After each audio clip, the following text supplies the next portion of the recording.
when we talk now about what's next, there are really, in my mind, there are sort of three things we need to focus on. The first is we need to take as much action legislatively, going to be very difficult, but we're not giving up. There are things like antitrust work that we might be able to do on a bipartisan basis that we need to continue to pursue.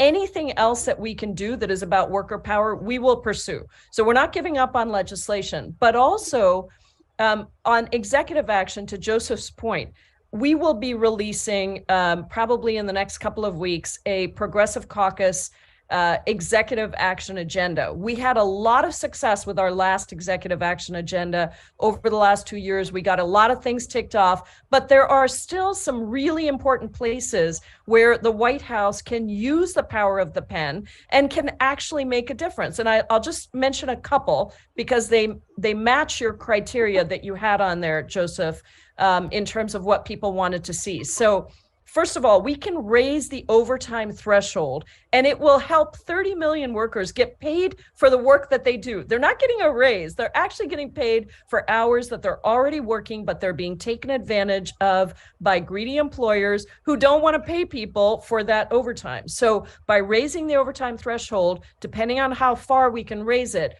we could help up to 30 million workers be paid for the work that they do. That's a big frigging deal. Secondly, we know that one of the big areas that we believe the administration will crack down on is on Big Pharma's greed and lowering the price of prescription drugs through action that the Department of Health and Human Services can take. So that is a really important piece to continue the work. We did not get as far as we wanted on prescription drug pricing, but we did get our foot in the door in terms of, for the first time ever, which is so crazy, allowing Medicare to negotiate the price of certain prescription drugs. There is more that can be done through executive action. By the way, we also capped the cost of insulin at $35 for seniors who are on Medicare. That should be capped across the board. It can't be done legislatively, but I really believe that we should put that up as a bill and force the Republicans to decide whether or not they're going to block everyone from getting insulin capped at $35. That is, in my mind, kind of a no-brainer, but we're going to keep fighting for that. Third, we are going to push the administration to finalize really aggressive rules to clean up the energy sector and achieve 80% clean electricity by 2030.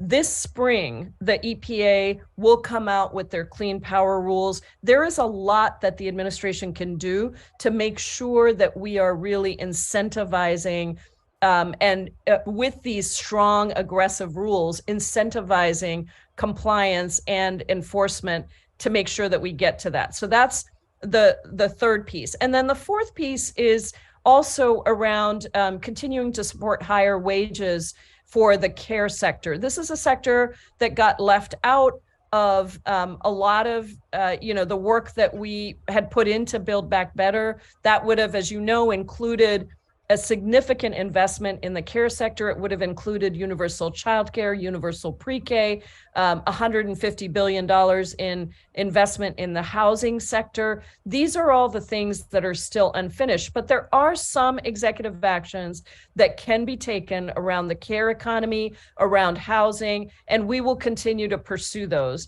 And so you will see those on our executive action list. There's many more that will come out and we'll unveil them, but those are 4 areas that I think we should be able to see some significant success if we strategize together and continue to push the president and the administration to make these things. By the way, we do have some initial commitments from the administration. I really do believe that they want to make these things happen, but sometimes it just takes a little bit of help from your friends to make sure that they do happen. So that is a big part. And then kind of the final piece, I mentioned legislation, I mentioned executive action.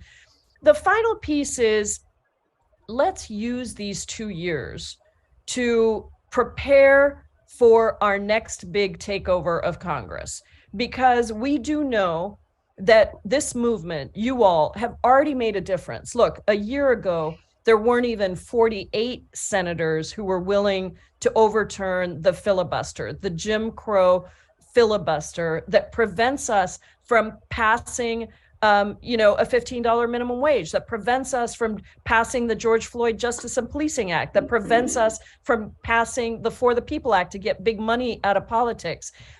If we can get rid of the filibuster or even carve it out, we can codify abortion rights. Not just codify Roe, by the way, but codify abortion rights, pass the PRO Act, pass the Raise the Wage Act. These are all the things we can do if we're willing, if we have 51 senators or 50 senators plus the vice president to be able to get rid of that specific institutionalized barrier, racist barrier to any progress. And so let's start to plan now about the implementation that we're going to see across the country of many of these bills. Let's make sure they're done right. And let's talk to people about how much of a difference they made in getting this stuff done so we can take back a bigger majority in the Senate, take back the House, and keep the White House, and keep the pressure for change.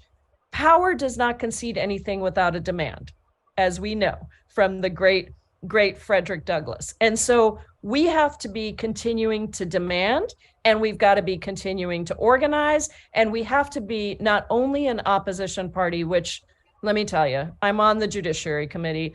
I will be an opposition party. I know how to do that. By the way, I've been in the minority for most of my life, actually, so I understand what it means to stand up for our rights, but we can't just be an opposition party.